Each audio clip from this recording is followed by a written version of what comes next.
آج ہمارے شہر حیدرآباد میں مختلف جگہ پر احتجاج چل رہے ہیں، جلسے چل رہے ہیں، ریالیاں چل رہے ہیں.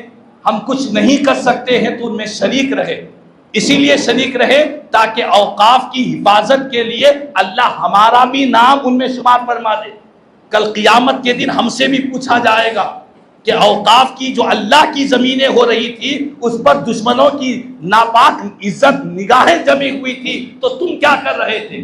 تو اسی لیے ہماری ذمہ داری بنتی ہے کہ ایسے احتجاجی ریالیوں میں شریک ہو. اور بالخصوص کل بروز ہفتہ بعد نماز مغرب مسلم پرسنل لا بورڈ کی طرف سے دارالسلام کی سرزمین پر ایک عظیم الشان احتجاجی جلسہ منعقد کیا گیا، جس میں سارے بڑے بڑے علماء اکرام، سیاسی، سماجی، مذہبی ہر طبقے کے علماء کے خطابات رہیں گے، ذمہ داروں کے خطابات رہیں گے، تاکہ ہم کو پتہ چلے کیا ہو رہا ہے اور ہمیں کرنا کیا ہے.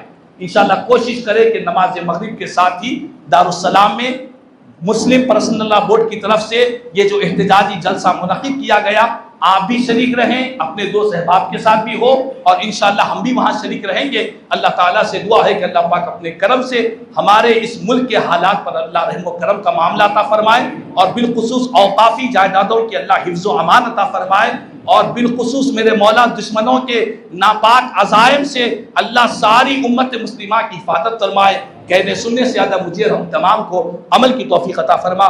آمین ثم آمین. خدا الحمدللہ.